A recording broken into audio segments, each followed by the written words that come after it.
Welcome to Muscles and Malarkey, a podcast about all things strength, fitness, and fun. I'm your host, Mary. Today, I will introduce myself and the intention behind this podcast. So to start off, I'm an occupational therapist, and I have been practicing for almost 7 years now. I enjoy helping people increase their independence in their everyday lives. That's pretty much what OT is all about, although it's not a very well-known specialty in healthcare. Typically, I get compared to a physical therapist or a nurse or a doctor, which, easiest doctorate I've ever achieved. The way I like to describe myself is a, quote, quality of life enhancement specialist. In the realm of occupational therapy, we work with people of all ages, from 1 to 100.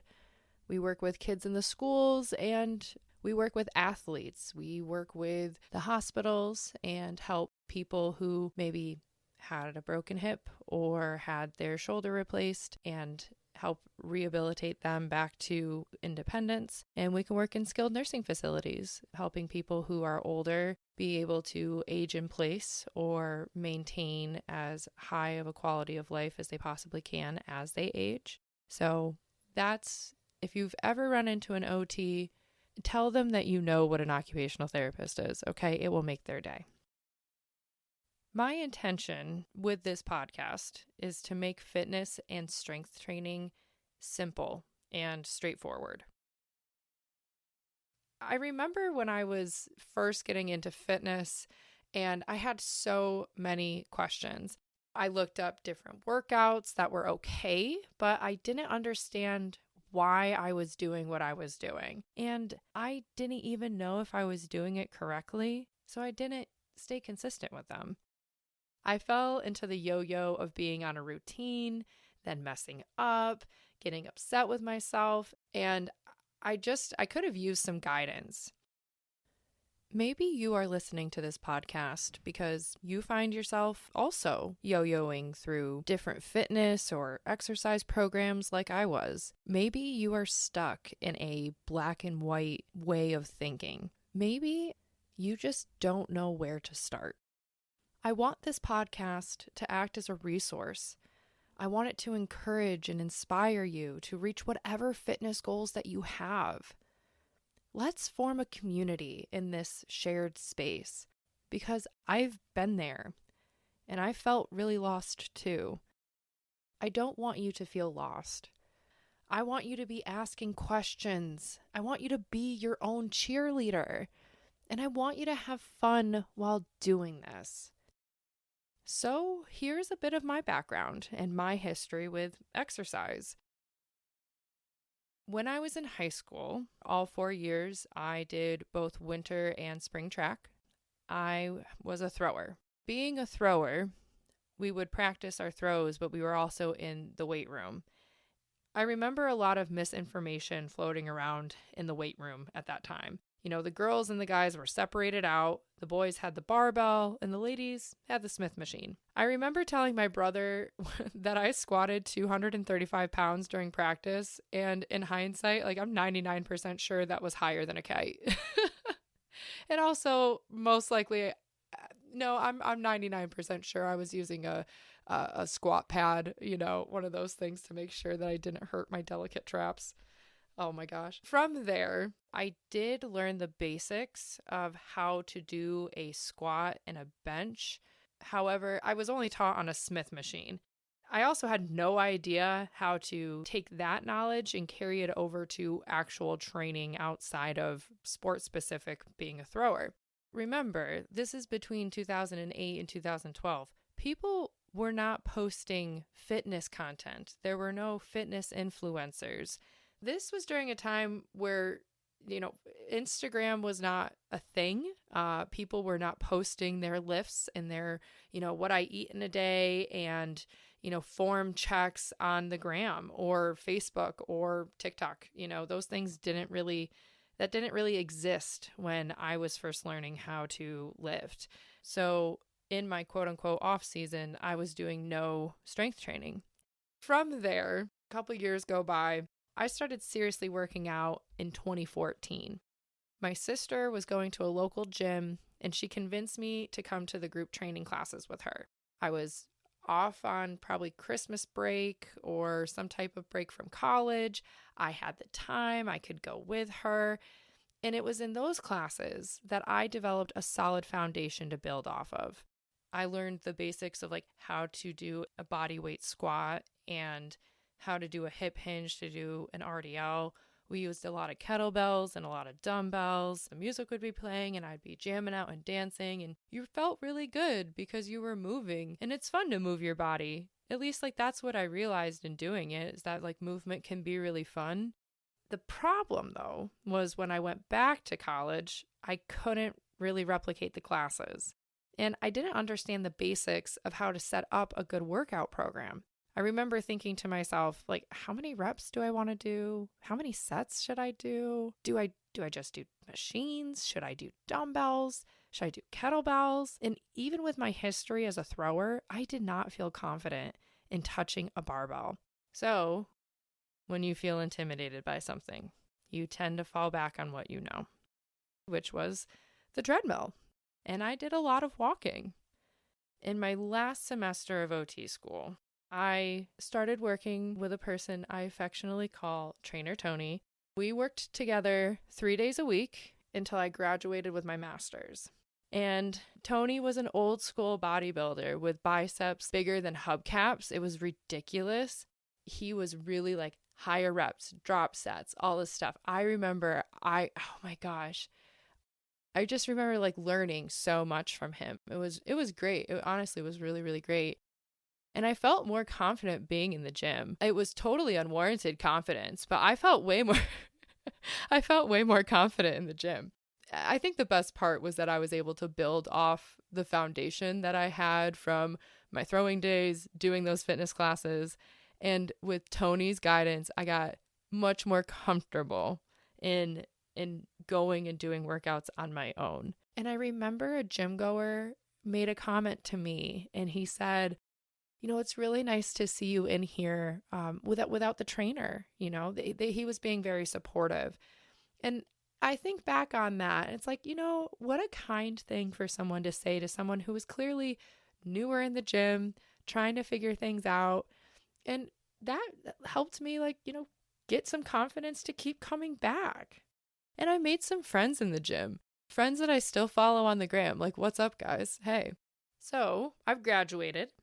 It's May of 2017, and I did not want to lose the momentum that I had going.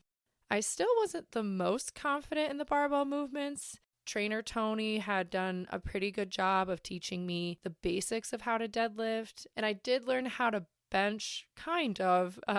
It was definitely a more bodybuilding style of bench, so very flat back, more close grip than anything. But hey, when I ended with Tony, I ended up having a 100-pound bench, so that was pretty cool. So here I am, I'm home, and I remember thinking to myself, okay, I want to keep this thing going. I like what I'm doing in the gym. I was following one of my friends from high school. Her name's Emily, and she had been posting about doing this weird powerlifting thing. You know, she was posting her squats and her deadlifts. I don't think we posted much of bench back then. Emily can confirm. But I saw that and I thought, okay, you know, here's someone that I know that I feel comfortable working with. I know that she's not going to, you know, tell me to do something totally inappropriate or wrong. And she knew what the heck to do in a squat rack. That was uncharted territory for me at that time.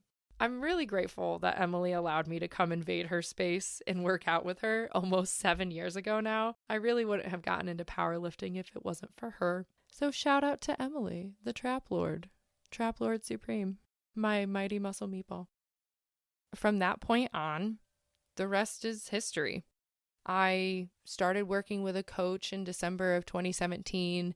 He was a little bit more CrossFit focused, but I learned a lot from him as well. And I got real fit. Like, your girl could run and do some deadlifts and some squats. And like, I had some good aerobic capacity. I was a lean, like mean fighting machine and did not even realize it. Gosh, don't you just hate that? After I worked with that coach, I started going to a conjugate style gym with my sister because my sister stayed lifting and doing all this stuff, which was really, really cool. My sister benches 180 like close grip. It's freaking ridiculous. Also, I'm going to take this moment to shout out all the moms who are balancing work, their fitness routine, and childcare. Y'all are superheroes. For real, I can't stress that enough. You're stronger than I will ever be. I currently work with a pretty awesome powerlifting coach by the name of Jess Rogers, aka Mama Bear Rogers on Instagram. Her and her husband Travis have a powerlifting team called No Luck, which I am proudly a part of. When I first started working with Jess, I had been lifting for, I've been lifting since 2014. I've been powerlifting since 2017, and I've been competing since 2019. My most recent competition was at the beginning of December of this past year, and humble brag for a moment, because I worked hard for these numbers, I hit a 330-pound squat, a 170-pound bench, and a 369, nice, deadlift for about an 870-pound total, which hopefully I will continue to progress on in future competitions. Jess and her husband Travis actually have a gym in Salisbury, Maryland called the Bear Cave, which is where I did my last meet.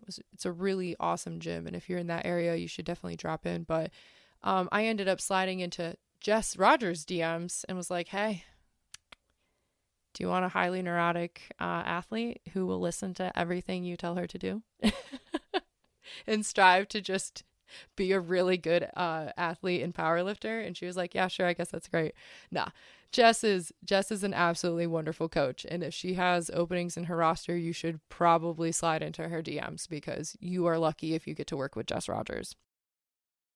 I just want to say that I have made many, many mistakes in the past 7 years. And don't worry, I will cover those. But from my mistakes, I've learned as well.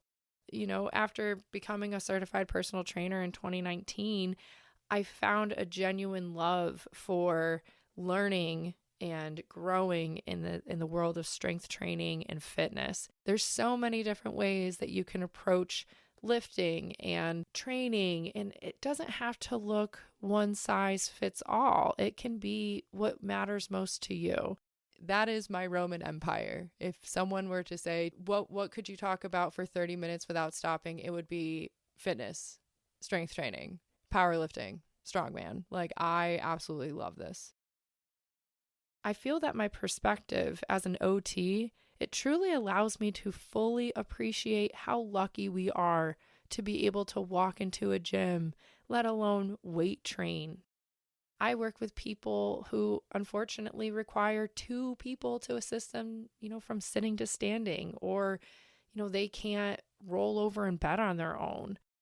So the times where I really don't want to go to the gym or do a workout, I remind myself how lucky and blessed I am that I have the ability to get up on my own 2 feet, walk without having to require oxygen supplementation, and just do my daily tasks without any assistance.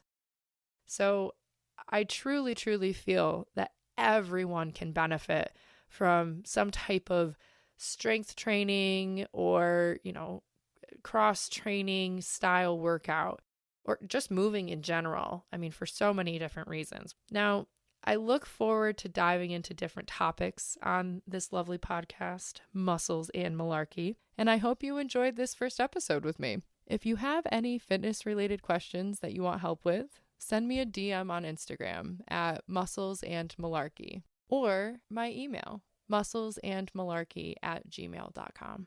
Please leave a review and subscribe. I'd love to hear your feedback. Yeehaw and yee claw, everybody.